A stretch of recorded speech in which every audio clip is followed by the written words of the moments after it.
तो हेलो दोस्तों, की हाल चाल थोड़े सारे दा तो स्वागत है मेरी एक नई वीडियो। तो गाइस डेट है आज 29 अप्रैल 2023। टाइम हो रहा है सुबह के 7 बजे। अभी खड़ा हूँ रुद्रप्रयाग में, रुद्रप्रयाग की मेन मार्केट जहाँ पे बस स्टैंड है वहाँ खड़ा हूँ। यहाँ से अभी निकल रहे हैं हम। अभी टाइम हो रहा है 7:10 और यहाँ से निकले बद्रीनाथ के लिए। तो देखते हैं कैसा रास्ता रहेगा, कितना टाइम हमको लगने वाला है बद्रीनाथ जाने के लिए। तो ऐसे कुछ ये बस स्टैंड है मेन, और यहाँ पे ही खुले में पार्किंग थी। तो अभी मैं निकल रहा हूँ फटाफट। ठीक है, लगेज कुछ नहीं लेके जा रहा हूँ, सारा लगेज यहीं पे होटल में छोड़ के जा रहा हूँ, क्योंकि कल ही बद्रीनाथ से वापस आना है। तो जो कपड़े बस पहनने हैं वही पहन के साथ लेके जा रहा हूँ, लगेज कुछ भी नहीं है। और यहीं सामने देख सकते हैं आप, बद्रीनाथ के लिए टैक्सी और बसेस भी लगी हुई हैं। अगर आपके पास अपनी गाड़ी या बस नहीं है तो आप रुद्रप्रयाग से डायरेक्टली टैक्सी या बस में जा सकते हैं बद्रीनाथ तक। तो गाइस अभी निकल रहे हैं फाइनली। पेट्रोल बहुत है अपने पास, फिर भी पेट्रोल है जो वो डलवा लेंगे। तो अभी टाइम देख सकते हो,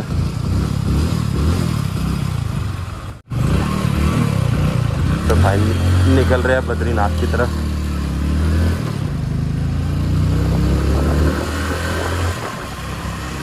तो मौसम काफ़ी साफ़ है, धूप निकल चुकी है अच्छी खासी। और यहाँ से निकल रहे हैं बद्रीनाथ। यहाँ से 157 किलोमीटर है, बोर्ड पे लिखा हुआ है, रास्ता बिल्कुल सीधा है। अच्छी खासी धूप निकल गई है। और ये हमारे साथ अलकनंदा नदी है जो चल रही है, उसके साथ साथ हम जाएंगे। जोशीमठ है 113 किलोमीटर, बद्रीनाथ है 157 किलोमीटर। तो रुद्रप्रयाग से निकलते ही जो खड़ी चढ़ाई है वो देखने को मिल रही है। काफ़ी ज़्यादा स्टीप चढ़ाई है, लेकिन पहाड़ देख सकते हैं कितने ज़्यादा सुंदर है। और लेकिन ये चढ़ाई काफ़ी ज़्यादा स्टीप है, तो यहाँ पे घुसते ही बाइक का जो दम है वो काफ़ी ज़्यादा लग रहा है। माना विलेज यहाँ से 165 है। माना विलेज है जो हमारा ये उत्तराखंड वाली साइड से लास्ट विलेज माना जाता है इंडिया का। तो वो भी हम देखेंगे, एक्सप्लोर करेंगे माना विलेज को भी।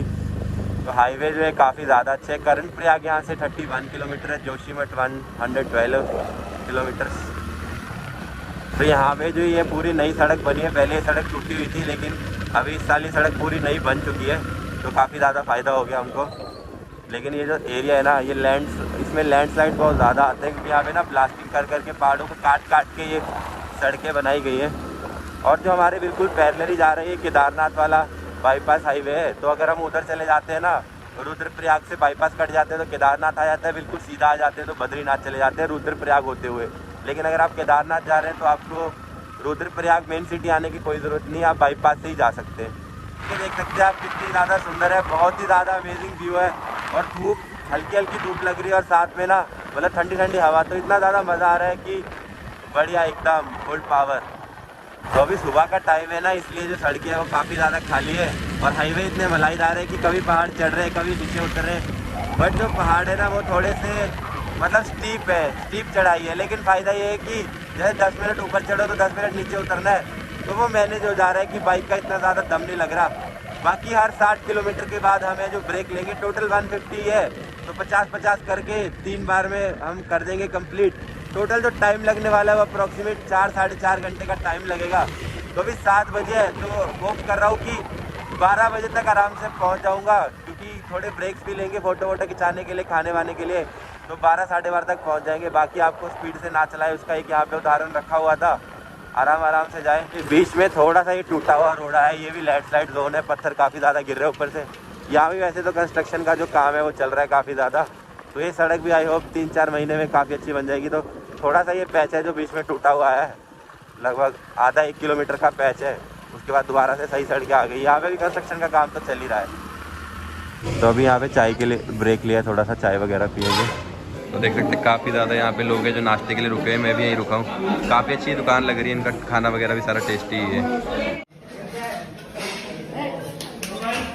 ब्रेकफास्ट वगैरह कर लिए, चाय पी ली, डोसा खा लिया और आलू पूरी खा ली। खाना काफ़ी ज़्यादा टेस्टी था इस होटल में। तो आप भी अगर बद्रीनाथ जा रहे हैं यहाँ पे रुक के खाना वगैरह खा सकते हैं, काफ़ी ज़्यादा अच्छा खाना है। रुद्रप्रयाग से अप्रॉक्सीमेट 10 किलोमीटर की दूरी पे आपको होटल का नाम और एड्रेस पूरा दिखा देता हूँ, ताकि आप यहाँ पे रुक के खाना खा सकें।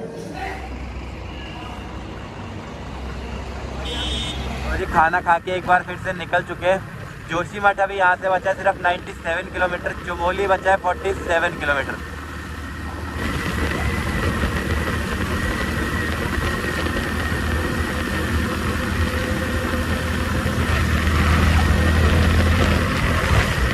बद्रीनाथ अब बचा है यहाँ से 136 किलोमीटर। हेमकुंड साहिब सिर्फ बचा है 111 किलोमीटर।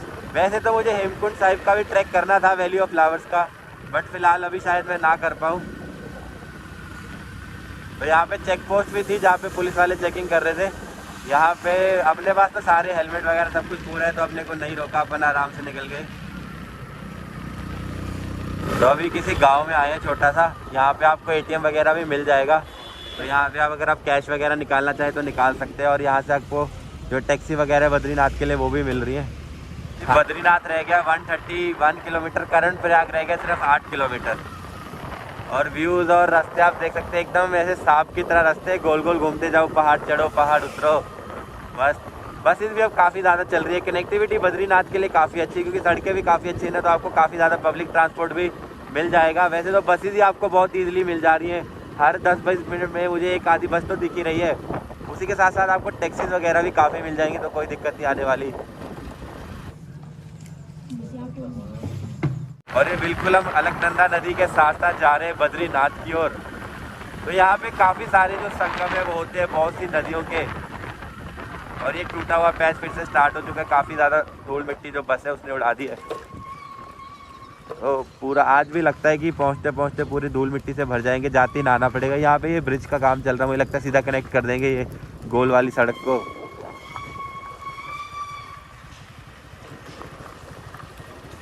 तो बीच बीच में आपको ऐसे थोड़े थोड़े टूटे हुए पैच मिलते रहेंगे, बट ऑलमोस्ट जो 90% जो सड़क है वो बहुत ही ज़्यादा अच्छी और सही है। यहाँ भी देखो ये ब्रिज बन रहा है, ऑलमोस्ट 1 साल में ये ब्रिज तैयार हो जाएगा, तो ये वाला पैच है वो भी सही हो जाएगा। 2 रास्ते मुड़ते हैं बद्रीनाथ, यहाँ से 125 किलोमीटर बचा है, जिसके लिए हमको यहाँ पे नीचे वाली साइड को मुड़ जाना है। तो बद्रीनाथ का रास्ता नीचे से, बद्रीनाथ और हेमकुंड साहिब का रास्ता इधर से है। काफ़ी ज़्यादा रास्ता है जो कवर कर लिया है। रास्ते वैसे ही बड़े अमेजिंगली चढ़े, गोल गोल बस आप पहाड़ों पे घूमते जाओ। तो यहाँ पे जिनको मोशन सिकनेस है उनको तो काफ़ी ज़्यादा दिक्कत हो सकती है मेरे जैसे लोगों को, क्योंकि ये पूरा एकदम मतलब स्ट्रेट रास्ता नहीं, एकदम पहाड़ी रास्ता है। और हम मैदानू करके जो विलेज है उसमें पहुँच चुके हैं। और रास्ते में यहाँ पे बहुत ही खूबसूरत नज़ारों के साथ ये बहुत ही खूबसूरत पेड़ वगैरह भी देख सकते हैं कि यहाँ पे कितने पेड़ों पे कितने खूबसूरत पर्पल कलर के जो फूल है वो लगे हुए हैं। अब जो अलकनंदा नदी है वो काफ़ी ज़्यादा नीचे रहेगी, तो देख सकते हैं हम कितनी ज़्यादा हाइट पे आ चुके होंगे। अभी ऐसे ही बस पहाड़ चढ़ते जाना है, उतरते जाना है करते करते। लगभग जो टाइम हो रहा है अभी वो हो रहे 9:10, 9:30 के आसपास हो रहे हैं। तो चले हुए हमें अप्रॉक्सीमेट 2 घंटे हो चुके हैं मुझे रुद्रप्रयाग से चले हुए। तो अभी 10 बजे के आसपास एक छोटा सा ब्रेक दोबारा लेंगे, ताकि बाइक को भी रेस्ट मिल जाए, हमको भी रेस्ट मिल जाए। और 12, 12:30 के आसपास हम पहुँच जाएंगे। तो अभी रास्ते इतने अच्छे ना कि काफ़ी ज़्यादा ब्रेक्स है जो लेने की ज़रूरत भी नहीं पड़ रही।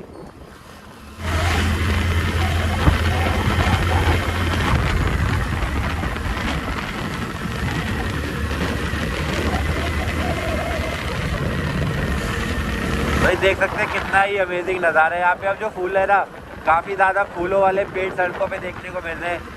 और इस साल पहाड़ी की साइड वाली जब आज छाँव में आ जाते हैं तो ठंड लगती है, धूप में चले जाते हैं तो गर्मी लगती है। तो अजीब सा मतलब थोड़ा मौसम है, लेकिन जो व्यूज़ है वो बहुत ही ज़्यादा अमेजिंग है यहाँ पे। अभी धीरे धीरे जैसे जैसे हम और ऊपर जाते जाएंगे तो हमको बर्फ़ वाले पहाड़ है जो दिखने शुरू हो जाएंगे। अभी तो पूरे एकदम हरे भरे पहाड़ दिख रहे हैं और दोबारा से हम अलकनंदा नदी के बिल्कुल पास नीचे नीचे जाते जा रहे हैं। देख सकते हो बिल्कुल मेरे साइड में है।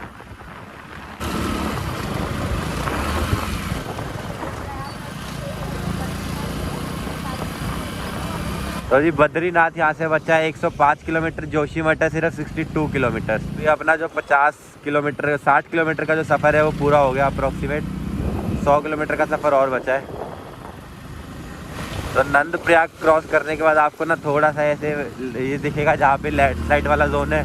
देख सकते हैं कितने बड़े बड़े पत्थर यहाँ पे लैंडस्लाइड होता रहता है। और थोड़ा सा ये टूटा हुआ टुकड़ा आपको देखने को मिलेगा, ज़्यादा नहीं है, 100-200 मीटर का ही है। अब जो बर्फ़ वाले पहाड़ है वो दिखने शुरू हो चुके हैं। तो अप्रॉक्सीमेट 90 किलोमीटर का सफ़र है जो और बचा है बद्रीनाथ पहुंचने के लिए। तो ये एक फिर से फुल ऑफ रोड वाला आ गया पैच। देख सकते हो ये लद्दाख और स्पीति को फेल कर रहा है एकदम, कैसे पहाड़ को ब्लास्ट कर करके काटा जा रहा है सड़कें बनाने के लिए। और ये पैच पूरा ऑफ रोड है और ये मतलब स्लाइडिंग लैंडस्लाइड जोन भी है, तो यहाँ पे कभी भी पत्थर गिर सकते हैं, क्योंकि ना इसमें काफ़ी ज़्यादा ब्लास्ट किए गए। तो पहाड़ बहुत ही ज़्यादा कमज़ोर है इस टाइम पे, तो फटाफट यहाँ से निकल जाए। और ये ऑफ रोड की पूरी फील। अभी तो अच्छा है कि ये गीला नहीं है, नहीं तो यहाँ पे बहुत ज़्यादा चिक्कड़ और वो हो सकता है। तो जो टूटे हुए पैच है ना वो ज़्यादा से ज़्यादा 500 या 600 मीटर के, इससे ज़्यादा नहीं है। बाकी सड़कें एकदम सारी सही है। तो ये पैच भी हमने क्रॉस कर लिया। पर देख सकते हो ना कितनी सुंदर वो सिटी लग रही है। अभी पता नहीं वो कौन सी जगह है, लेकिन शायद हम वहीं से होते हुए ऐसे क्रॉस करते हुए गुजरेंगे। तो जब पहुँचेंगे तब आपको बताएंगे वहाँ का क्या नाम है। फिलहाल तो आप यहाँ से देखेंगे कैसे कितनी हाइट पे घर बने हुए हैं। तो इनके लिए यार कितना मुश्किल रहता होगा ना कि बार बार नीचे आना या कुछ सामान ले जाना। तो जो पहाड़ों में रहना है हमको, जो 1-2 दिन के लिए तो काफ़ी सही लगता है, बट लॉन्ग टर्म में पहाड़ों में रहना काफ़ी ज़्यादा मुश्किल है। हर रोज़ मतलब नॉर्मल लाइफ बिताने के लिए भी हर रोज़ काफ़ी ज़्यादा जो मेहनत करनी पड़ती है पहाड़ों में। चमोली मेन सिटी आ चुकी है। देख सकते हो कितना व्यू अमेजिंग लग रहा है। सड़कें यहाँ पे थोड़ी सी पतली है ना, मतलब सिंगल रोड है, लेकिन जो व्यूज़ है काफ़ी अच्छे है। सिटी भी काफ़ी ज़्यादा ब्यूटीफुल लग रही है। दूर से हमको सिटी ऊपर दिख रही थी, लेकिन अब जब हम इसके पास पहुँच चुके तो लग रहा है कि सिटी नीचे है। बद्रीनाथ जोशीमठ ऊपर जाना है कि नीचे जाना है? एरो तो ऊपर का था, पूछना पड़ेगा। यही होगा।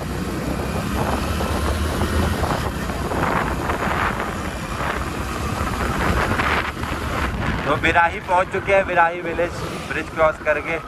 तो यहाँ से बस अब अप्रॉक्सीमेट 80 किलोमीटर का डिस्टेंस और बचा है। और यहाँ पे एक और पैच आया जहाँ पे सड़क काफ़ी ज़्यादा टूटी हुई है। यहाँ पे भी धीरे चलने को बोला गया। वैसे तो चढ़ाई भी काफ़ी ज़्यादा स्टीप है, तो जो बाइक है वो भी बहुत ज़्यादा पावर मांग रही है चढ़ने के लिए। ये वाला जो था ना चढ़ाई काफ़ी ज़्यादा स्टीप थी। और ये देख सकते हो जैसे कि ना जब हम स्पीति जाते हैं ना, स्पीति में ऐसे ही पहाड़ आते हैं जिसके नीचे से हमको गुजरना होता है। देख सकते हो बिल्कुल स्पीति वाली फील दे रहे हैं ना ये पहाड़। और यहाँ पे जो सड़क है देखो कैसे धसी हुई है। ये वही एरिया आ चुके हैं जैसा कि आपको पता होगा ना, जोशीमठ में जो ज़मीन है वो धंसने लगी थी। देख सकते हैं ये पूरी सड़क टूट के कैसे नीचे गई हुई है। और इधर से भी एक एक करके जो ट्रैफिक है वो गुजर रहा है वन साइड, क्योंकि सड़क ना वो काफ़ी धस के टूट गई थी।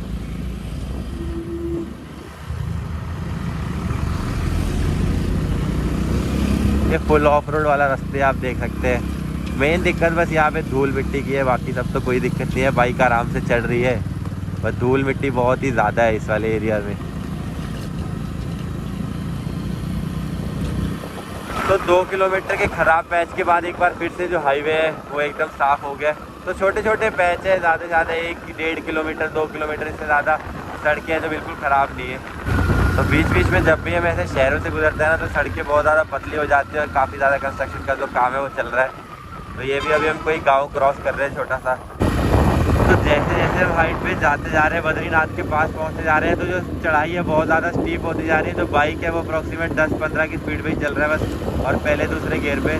तो काफ़ी ज़्यादा जोर है लग रहा है। देख सकते हो ना कैसे स्टीप चढ़ाई है, बट हम काफ़ी ज़्यादा हाइट पे जो आ चुके हैं। देख सकते हैं सामने कैसे हिम पर्वत दिख रहे हैं। और यहाँ से ऊपर भी आपको देखिए पता लग ही रहा होगा कि हाइट कितनी ज़्यादा बढ़ चुकी है। यहाँ पे ये जो बाइक का थोड़ा बहुत जोर लग रहा है। अभी लास्ट के 50-60 किलोमीटर ये काफ़ी ज़्यादा डिफिकल्ट होने वाले, जिसमें हमको अप्रॉक्सीमेट 1.5 से 2 घंटे लग जाएंगे कवर करने में, क्योंकि हाइट बहुत ज़्यादा है। तो बाइक है जो वो बहुत ज़्यादा धीरे चलने वाली है। बस का, गाड़ियों का, सबका ही बहुत ज़्यादा जोर लग रहा है।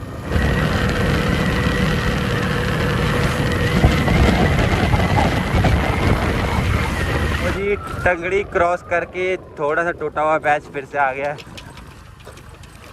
टंगड़ी एक छोटे से गांव का नाम है। टनल आई है अपने पास। तो पहली टनल है जिसको हम क्रॉस करने वाले। 2 पहाड़ों को जोड़ती है, छोटी सी ये टनल, वैसे तो ज़्यादा बड़ी नहीं है, बट ठीक है फिर भी एक टनल तो आई अपने रास्ते में। काफ़ी ज़्यादा ठंडी टनल है, पर ये अंधेरा भी है इसके अंदर।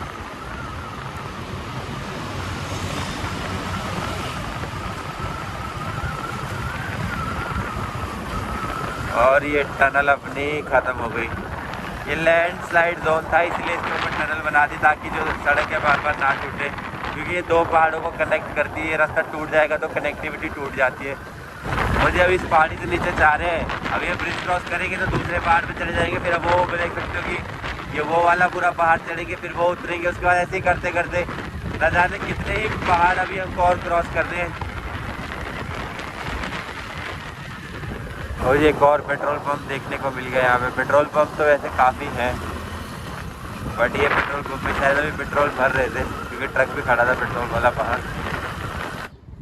तो जी एक छोटे से गांव में जो ब्रेक लिया है, यहाँ पे देख सकते हैं कितने सारे मेमने। काफ़ी अच्छा गाँव है। ये मंदिर है कि यहाँ पे, ठीक है, यहाँ पे वृद्ध बद्री मंदिर है। यहाँ पे ब्रेक लिया है। इसकी हिस्ट्री वैसे लिखी हुई है पर थोड़ी धुंधली है, इसलिए पढ़ नहीं पा रहा हूँ। तो ये इंटरनेट के ऊपर जाके पढ़ूँगा। ये रहा मंदिर में जाने का रास्ता। तो वृद्ध बद्री मंदिर के पास रेस्ट लिया था। नीचे 200 मीटर पे मंदिर है, जाके आप यहाँ भी दर्शन कर सकते हैं। यहाँ से अप्रॉक्सीमेट 55 किलोमीटर बचा है बद्रीनाथ मंदिर। तो अब जो रास्ते हैं ना वो काफ़ी ज़्यादा पतले हो चुके हैं, तो यहाँ पे अब ट्रैफिक भी काफ़ी ज़्यादा जाम होने लग गया। नीचे भी देख सकते हो, यहाँ पे भी और ऊपर भी काफ़ी ज़्यादा ट्रैफिक, क्योंकि बसेस वगैरह भी और जो रोड है ना वो एक टाइम पे एक ही साइड का जो ट्रैफिक है क्लियर कर सकती है। और हम यहाँ पे ओवरटेक भी नहीं कर सकते क्योंकि चढ़ाई बहुत ज़्यादा है, तो अपनी बाइक में इतनी पिकअप नहीं है कि हम भगा के ओवरटेक भी कर पाए। तो यहाँ पे आप सब देख सकते हैं कि कैसे सिर्फ एक साइड का ट्रैफिक एक बार में निकलता है। तो जो रास्ते काफ़ी ज़्यादा पतले हो चुके हैं। बस अब यही जो लास्ट में 50 किलोमीटर है ना, यही कवर करने में हमको सबसे ज़्यादा टाइम है जो लगने वाला है, क्योंकि जो हाईवे था बद्रीनाथ वाला वो अब ख़त्म हो चुका है। अब ऐसी पतली पतली और सिंगल सड़कें चलेंगी सब टाइम। यहाँ से जो रास्ते हैं ना वो काफ़ी ज़्यादा टूटे और ख़राब भी है, तो उसकी वजह से यहाँ पे चिक्कड़ वगैरह भी काफ़ी ज़्यादा है और स्लिप भी हो सकते हैं। तो आराम से चलाइए। यहाँ भी जो कंस्ट्रक्शन का काम है वो चल ही रहा है, तो आने वाले समय में तो यहाँ भी शायद जो सड़कें वगैरह वो बनी जाएंगी।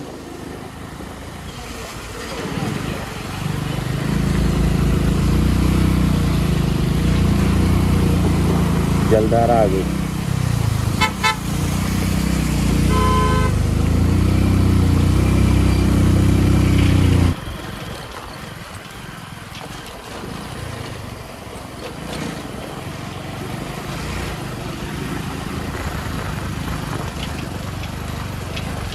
हाँ, तो सड़कों का जो नामो निशान है वो बिल्कुल ही ख़त्म हो चुका है। तो फुल ऑफ रोड चल रहा है, यहाँ पे कोई सड़क नहीं है।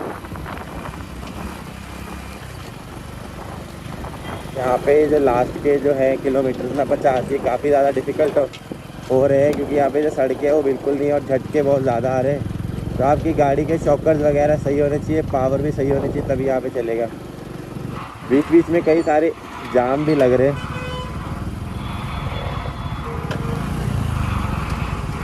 क्योंकि रास्ते में जो कंस्ट्रक्शन का काम चल रहा है उसकी वजह से ना काफ़ी ज़्यादा जाम है जो यहाँ पे लग रहे हैं। यहाँ पे कंस्ट्रक्शन का काम चल रहा है पूरा ना, बट जो ठंड है ना वो बढ़नी शुरू हो गई है ऊपर, कि जैसे जैसे हम ऊपर जाते जा रहे हैं ठंड बढ़नी शुरू हो गई है।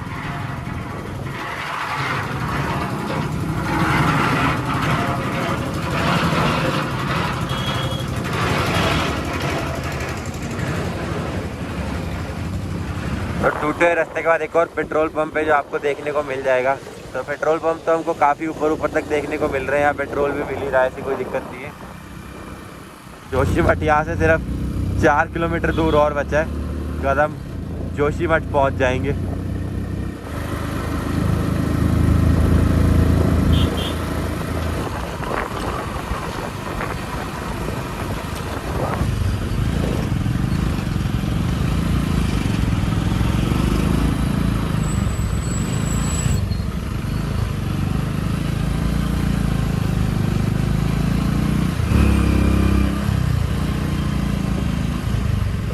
पंद्रह से 20 मिनट के जाम है बीच बीच में मिल रहे हैं। यहाँ पे देख सकते हैं जोशीमठ 1 किलोमीटर बचा है बस यहाँ से।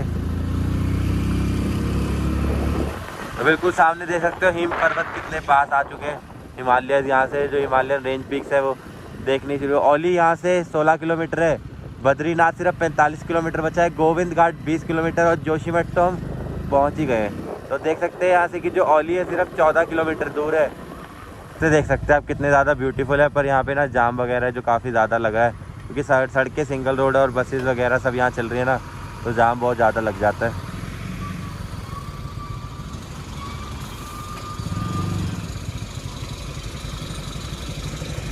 तो देख सकते हैं कितना ज़्यादा एक्सपीरियंस चाहिए यहाँ पे बस चलाने को। बस एकदम सटी हुई है और इसी को यहाँ से दोनों बसेस को यहाँ पे गोल घुमा के निकालना है। तो ये देखो, ये हम जोशीमठ में पहुँच चुके हैं, जहाँ पे अभी कुछ ही महीनों पहले सुना होगा कि जो घर वगैरह थे सब टूट गए थे। देख सकते हैं लाइव एग्जांपल, अभी तक यहाँ पे वो सारे घर ऐसे ही दरारों से दब दब के टूट चुके हैं। तो काफ़ी बुरी जो आपदा जोशीमठ में आई थी उसको हमने लाइव देखा भी, तो काफ़ी बुरा हाल हुआ होगा, काफ़ी लोगों की जान गई इस हादसे में।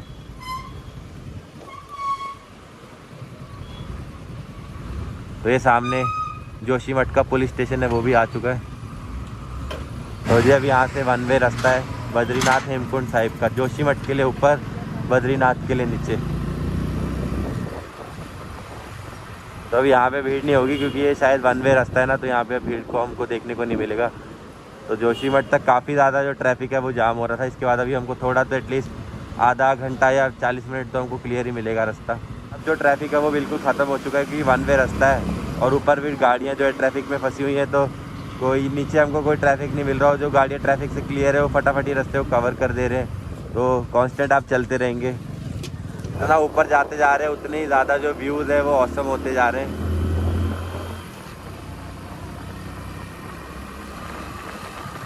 यहाँ पे अगर आपको भूख वगैरह लगी है आप रुक के खाना वगैरह भी खा सकते हैं। हॉस्पिटल भी है यहाँ पे, भोजनालय भी है, काफ़ी बैंक वगैरह, एटीएम सब कुछ है यहाँ पे। अगर आपको पैसे वगैरह निकालने हैं तो वो भी निकाल सकते हैं।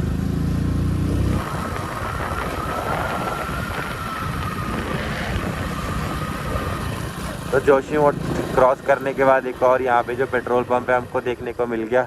बद्रीनाथ 42 किलोमीटर बचा है यहाँ से, और ये यहाँ पे आपको पेट्रोल पंप देखने को मिल जाएगा। जोशीमठ क्रॉस करने के बाद रास्ते और हाईवे जो एक बार फिर से बहुत ही ज़्यादा खूबसूरत और साफ़ हो चुके हैं। मज़ेदार रोड, सड़कें।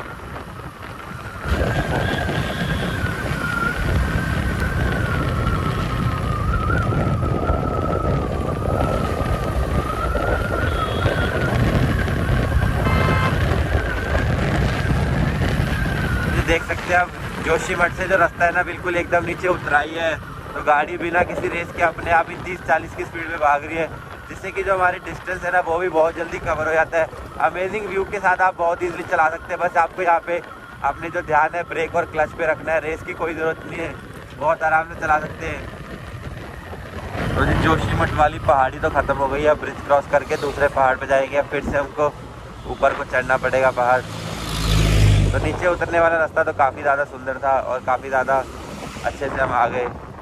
और इधर वाली साइड पहाड़ पे धूप भी हो गई है। जय प्रकाश पावर।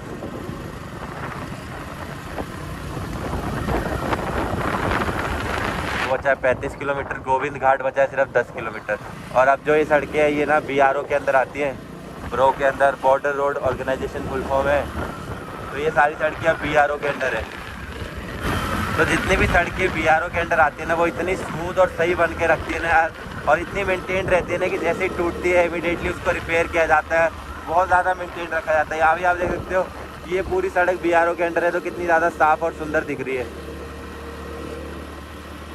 तो एक बार फिर से जो हाईवे है ना एकदम 4 लेन हाईवे टाइप है, मतलब 4 गाड़ियाँ एक साथ भगा के जा सकते हैं। और काफ़ी ज़्यादा सुंदर जो व्यूज़ है, एकदम वैली के बिल्कुल डेप्थ में। अभी हम पहाड़ दोबारा चढ़ रहे हैं क्योंकि हमने पूरा पहाड़ उतरा था ना, तो अभी एकदम वैली के बीच में डेप्थ में सबसे नीचे है।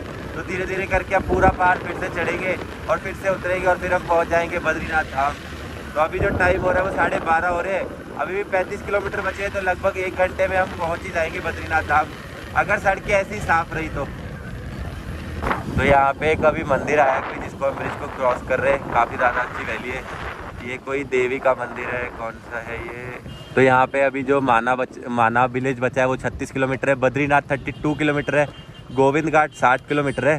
तो यहाँ पे सब लोग स्टॉप लेके सामने जो मंदिर है ना उसमें जा रहे हैं। तो मैं भी दर्शन करके आता हूँ किसके मंदिर है वो, ठीक है, तो आपको भी बताता हूँ। तो अभी जिस मंदिर के आगे मैं रुका हूँ ना वहाँ पे भी संगम है, देख सकते हैं। अभी पता नहीं है कौन सी नदियों का संगम है, लेकिन यहाँ पे एक मंदिर है जिसके भी हम दर्शन करने जाएंगे। और नीचे यहाँ पे 2 नदियों का संगम हो रहा है, देख सकते हैं कितना बहुत ही अमेजिंग ब्यूटीफुल व्यू है। वेदर बहुत ज़्यादा सुंदर हो गया और ये लोकेशन भी काफ़ी ज़्यादा अच्छी है। तो देख सकते हैं ये कुछ मंदिर है यहाँ पे, ठीक है, और वो नीचे सामने 2 नदियों का संगम यहाँ पे आपको देखने को मिल रहा है। चलते हैं और दर्शन करते हैं मंदिर के, आपको भी साथ में दर्शन करवाते हैं मंदिर के।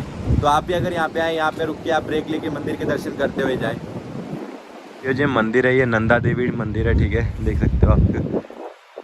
श्री विष्णु प्रयाग बैकुंठ धाम संगम दारा नगर पालिका जोशीमठ आपका स्वागत करती है। नंदा देवी टेम्पल।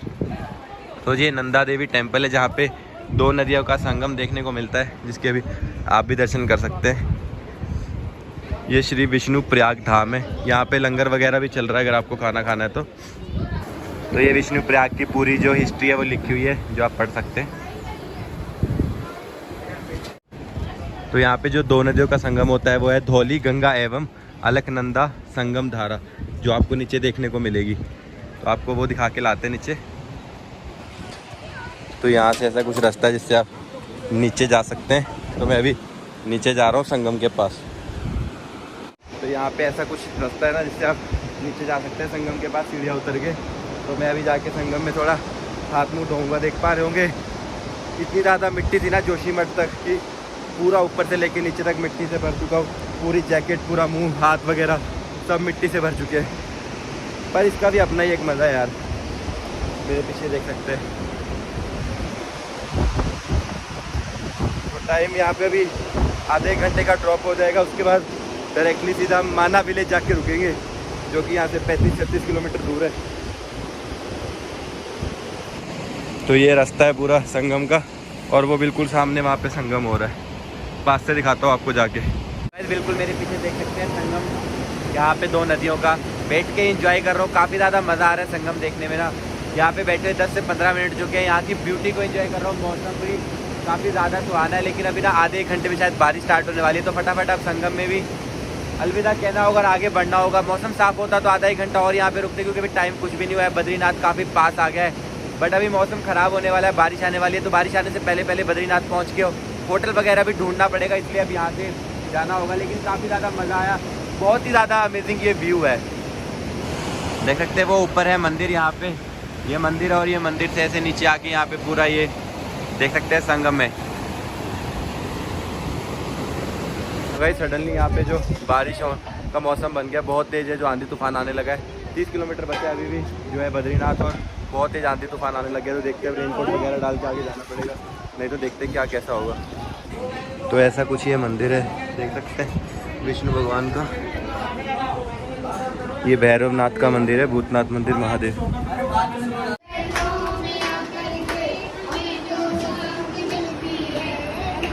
मंदिर के दर्शन हो चुके हैं। अब फटाफट रेनकोट पहन के आगे निकलना पड़ेगा। काफ़ी ज़्यादा बारिश और तूफान का मौसम है जो हो गया यहाँ पे। अभी ना बारिश बहुत तेज़ हो रही है, तो आगे जाना बहुत ज़्यादा मुश्किल हो गया है। तो आज हम गोविंद घाट से थोड़ा आगे की स्टे कर रहे हैं, होटल लेना पड़ेगा। यहाँ से बद्रीनाथ अभी 25 किलोमीटर दूर है, तो आगे नहीं जाएंगे अभी। सो गाइस, वैसे तो हमने जो होटल है वो ले लिया था गोविंद घाट में, लेकिन अब जो यहाँ से बद्रीनाथ था ना सिर्फ 20 किलोमीटर दूर और बचा था। लेकिन अगर आज हम यहीं पे रुक जाते तो हमारा पूरा आज शाम का टाइम और कल सुबह का टाइम भी वेस्ट हो जाता, क्योंकि बारिश तो मैंने वेदर रिपोर्ट पे देखा कि कल भी पड़ने वाली थी। तो मैंने क्या किया कि वहाँ पे अपनी बाइक पार्क की, जहाँ पे मैंने होटल लिया था उनके पास पार्किंग अवेलेबल थी। तो रूम का रेंट तो मैंने पूरा दे चुका था, तो उन्होंने अब रूम का रेंट तो वापस नहीं किया। तो हमने सोचा कि अगर रोड पे जाके ट्राई करते हैं, अगर कोई टैक्सी या बस मिल जाए तो उससे बद्रीनाथ चला जाऊँगा, और फिर वहाँ से कल वापस यहीं पे आके अपना बाइक उठा लूँगा। तो फिर वहीं मैं रोड पे जाके खड़ा हो गया। थोड़ी देर वेट करने के बाद टैक्सी तो कोई नहीं मिली, क्योंकि सारी टैक्सी ऑलरेडी भर के आ रही थी, तो किसी में ऐसी जगह नहीं मिल रही थी। और तो काफ़ी देर वेट करने के बाद ना एक बस आई सडनली, और वो बस खाने पीने के लिए एक जगह, एक होटल के सामने रुक गई। तो वहीं पे हमको बेनिफिट हो गया। वैसे तो बस भी पूरी भरी हुई थी, लेकिन हमने कंडक्टर से कहा कि मतलब जब बारिश हो रही है तो ले चलो। तो उन्होंने कहा कि ठीक है, खड़े हो जाओ, सीट तो नहीं मिल पाएगी, अगर कोई उतरेगा तो बैठ जाना, नहीं तो खड़े होकर जाना पड़ेगा। तो सिर्फ डिस्टेंस सिर्फ 20 किलोमीटर था। तो मैंने कहा कि हाँ मुझे चलेगा, कोई बात नहीं। और यकीन मानो कि इतने खूबसूरत नज़ारे मैंने आज तक कभी बस में बैठ के एंजॉय नहीं किए थे। तो मैं बस में बैठा, बाहर हल्की हल्की बारिश है जो चलती जा रही थी, और जैसे ही हम बद्रीनाथ के पास पहुंचने वाले थे ना, तो लास्ट की जो 15 किलोमीटर जो नज़ारे आप देख पा रहे खिड़की से, इतने ज़्यादा अमेजिंग थे। और लकीली मुझे सीट भी मिल गई।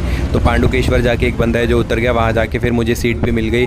तो मैंने यहाँ पे सीट पे बैठ के बाहर इतने खूबसूरत नज़ारे एंजॉय किए। देखो कितनी ज़्यादा है, और ठंड यहाँ पे इतनी ज़्यादा हो रही थी ना, मतलब कि हाथ पैर सब काँप रहे थे।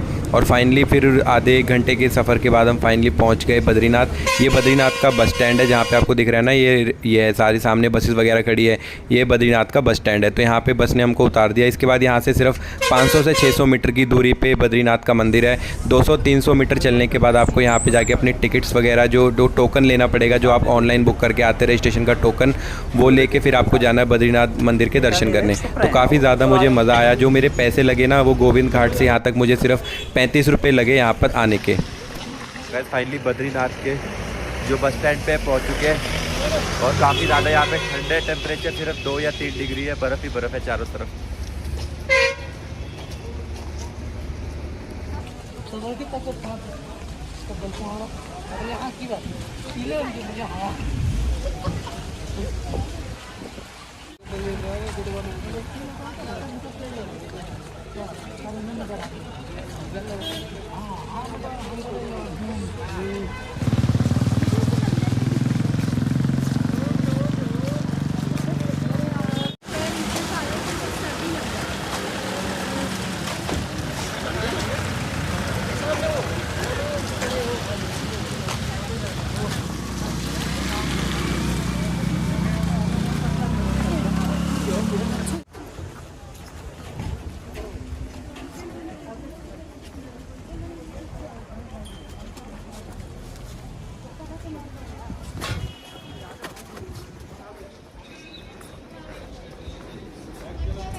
तो गाइस टाइम हो रहा है शाम के 5 बजे और फाइनली बद्रीनाथ पहुंच चुके हैं। तो जैसे ही बाइक पे गोविंद घाट जा रहे थे ना, वहाँ पे इतनी ज़्यादा बारिश स्टार्ट हो गई थी कि होटल लेके रूम लेके ना वहाँ रहना पड़ा। लेकिन आधे घंटे बाद बारिश स्लो हो गई तो वहीं पे बाइक पार्क की और ना फिर टैक्सी से यहाँ पे आने का सोचा। तो बाई चांस ही बस मिल गई तो बस में बैठ के बद्रीनाथ तक आ गए। गोविंद घाट से यहाँ तक आने में लगभग 1.5 घंटे का समय लगा। बस में बहुत आराम से यहाँ तक पहुँच गए। अभी यहाँ से हमको जो बिना रजिस्ट्रेशन के ना दर्शन नहीं करने दिए जा रहे, तो पहले सबसे पहले रजिस्ट्रेशन करनी है, फिर टोकन लेना है, फिर 1 घंटे के अंदर अंदर ही बद्रीनाथ मंदिर के जो दर्शन करने पड़ेंगे। ठंड काफ़ी ज़्यादा, टेम्परेचर सिर्फ 2 डिग्री है, बर्फ़ ही बर्फ़ है चारों तरफ।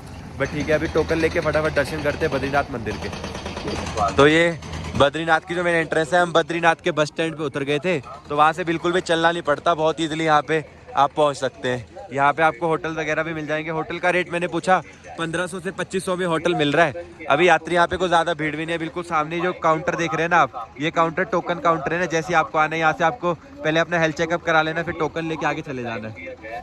तो एंटर करते आपको यहाँ से टोकन लेना है और फिर मंदिर की तरफ जाना है। तो इस काउंटर से आपको टोकन लेना है एंटर करते ही। तो गाइस अभी सिचुएशन ये है कि आधा घंटा यहाँ खड़े होने के बाद फाइनली टोकन मिला है। बिना रजिस्ट्रेशन के ना जो दर्शन है नहीं करने दिए जा रहे हैं। रजिस्ट्रेशन होना अनिवार्य है, उसी डेट की होनी चाहिए। तो यहाँ पे आपको स्कैन करके टोकन दिया जाएगा, उस टोकन के बेसिस के ऊपर ही आप जाके दर्शन कर सकते हैं। और अभी टाइम ना 6:30-7 बज रहे। इतनी ज़्यादा ठंड है ना यहाँ पे हो चुकी है, आपको क्या बताऊँ। मतलब 3-4 लेस गर्म डाल रखी है, फिर भी बहुत ज़्यादा ठंड लग रही है क्योंकि काफ़ी ज़्यादा जो बारिश है ना वो ही है। अभी फाइनली टोकन मिल गया है तो बद्रीनाथ के दर्शन करने जा रहे हैं।